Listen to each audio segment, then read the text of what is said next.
Thank you. Thanks for the invitation to speak. And as was alluded to earlier, I'm at home with two sick children, so this could turn quite chaotic if they realise that I'm hiding in this room. So apologies in advance if that happens. So this talk is probably going to be a little bit different to other ones in the conference, but I just wanted to spend some time chatting about a project that I worked on. Trying to write some code for demographers that didn't quite work as planned. So the motivation for this project is to basically estimate underlying migration rates by age in different types of populations. So we're interested in the rate of either in-migration or out-migration to and from particular populations of interest. And we want to basically estimate an underlying age-specific migration curve to try and compare populations and also sort of estimate likely rates when we have incomplete data sets, for example. So the graph on the screen shows sort of like a characteristic age schedule of migration. This is for Florida, but it's pretty sort of characteristic across a lot of populations. So you can see that there's sort of some different peaks here, so that usually the highest migration rates are in the young working age populations because people move for work. And then we usually get this secondary peak around retirement age. So this is quite big for Florida. And then you get this little uptick at the start because people who move for work usually move with their kids. And so while this sort of shape of migration over age is pretty characteristic, it's kind of annoying to estimate parametrically because it's quite nonlinear. So there's this classic parametric migration model called the Rogers-Castro model. And essentially, it's a bunch of different exponentials trying to capture this multimodal peak structure. And so there's different versions of the Rogers-Castro model, but it can be up to 13 parameters.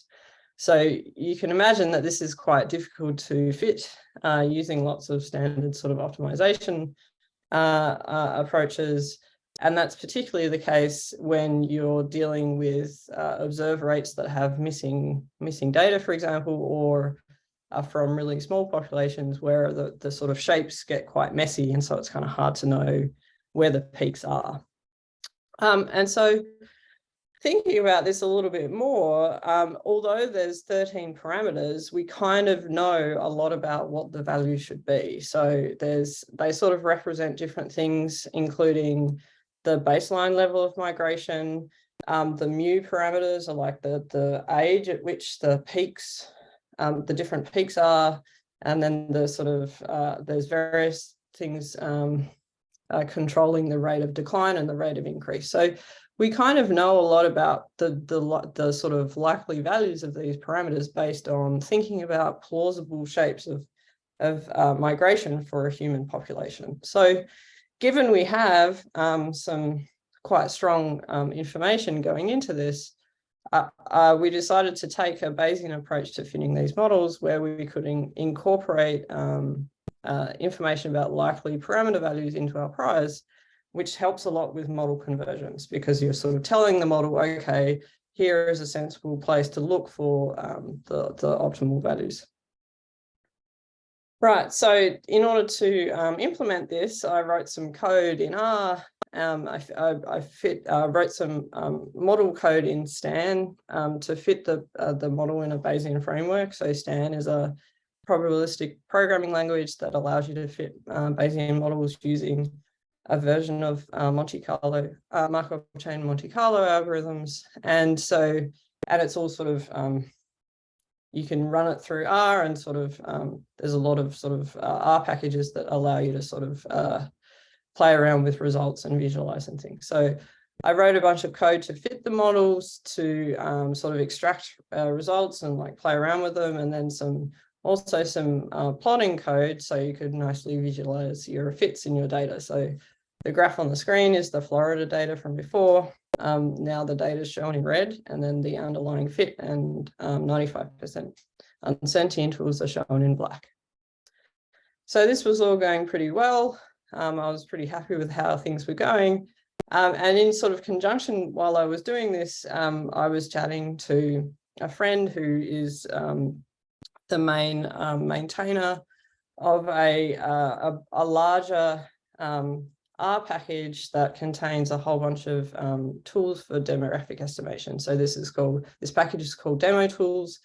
Its development is funded by the UN POP division, and it's really meant to be promoting increased reproducibility of demographic methods through providing sort of easy to use functions for a lot of important demographic methods and approximations and estimations. And so I was sort of talking to Tim, and I was like, well, this would be cool to try and incorporate the code that I wrote for the migration models into demo tools. So people who want to fit Rogers-Castro models can do so through demo tools.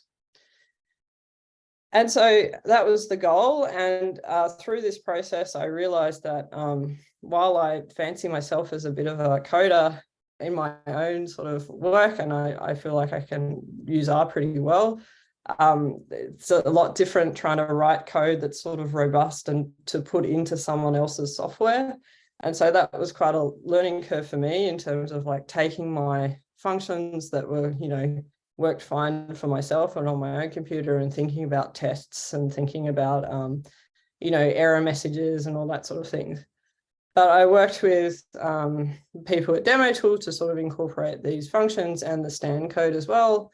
And we got to a point where it was all working fine for us. And so I was able to install Demo Tools and then from GitHub, and then call my original migration functions using through the Demo Tools package. So we thought this was pretty neat. And that was sort of the end of it for a little bit. But then everything broke. And so there's sort of a lot of demographers use the Demo Tools package because it has a lot of functionality. And so all of a sudden, Tim in particular, but I was sort of dragged in as well, we kept getting emails from various people saying, I'm trying to install Demo Tools and it just won't work. And I'm getting these weird error messages that are mentioning things like stand headers that I just don't understand. Like, can you help? Like, what's going on? And so there was a lot of back and forth with email and trying to work out like install issues for various people, and different people were having different issues. And there's sort of a bunch of different things that could be going wrong. Like it could have been something small, but then it could have also been like stand just wasn't working on people's computers. So there was a lot of back and forth, and basically, I broke the usability of Demo Tools for a lot of people, which didn't make me very popular. So why did this happen?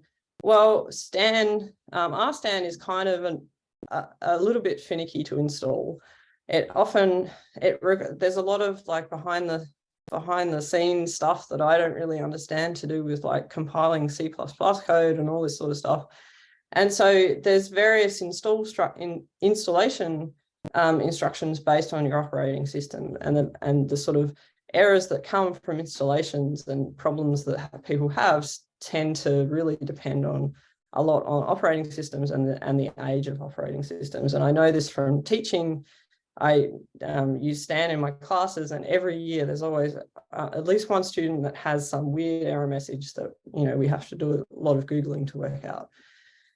A secondary problem, which I didn't break the package with this, but I code in tidyverse because I really like the tidyverse grammar, and I find it really intuitive and really nice. And I was using ggplot, for example. But demography as a discipline, I think we were sort of early to the quantitative social sciences sort of, and there was an early uptake of R coding. But because of that, traditionally, I think demographers code a lot in base. And so Demo Tools is mostly written with base functions and R functions. And so by introducing all the tidyverse dependencies, it actually slowed things down a lot with installation. And then you're introducing a lot of risk in terms of like future dependencies changing and things breaking and things like that.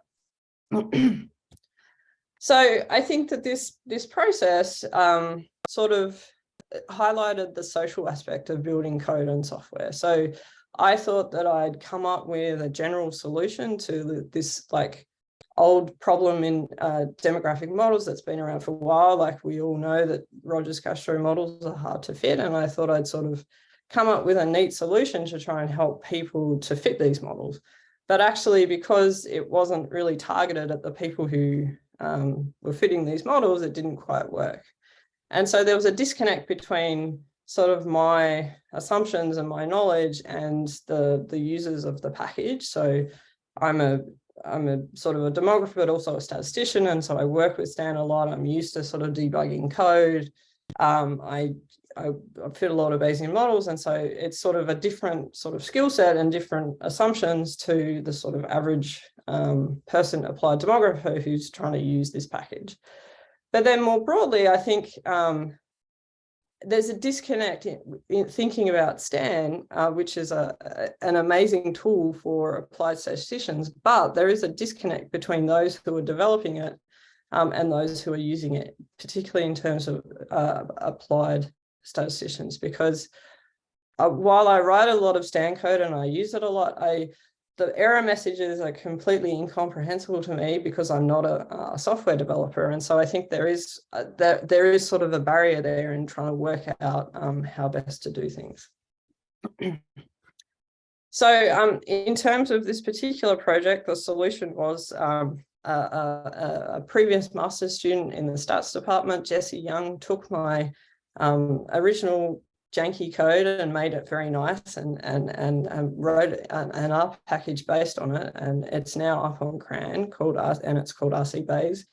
And so the idea is that we have that software available to those who, you know, the particular types of people who would want to use it. And so I think this is sort of a nice intermediate solution, and hopefully in future we can think about ways of incorporating some sort of fitting estimation technique in demo tools.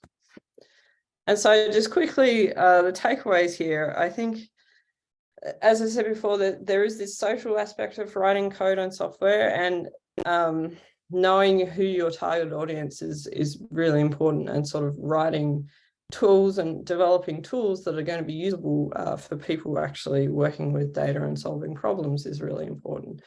And thinking more broadly about sort of this increased push for reproducibility in science, I think that we think about a lot about, well, that means we need to share our data and share our code, which I'm sort of a big advocate for. And whenever I write a paper now, I put everything up on GitHub and try and make everything as reproducible as possible. But it really goes beyond that, and thinking about how do we shift from writing code for ourselves to software that is usable for the more general target audience, I think is really important. And that's it. Thanks very much.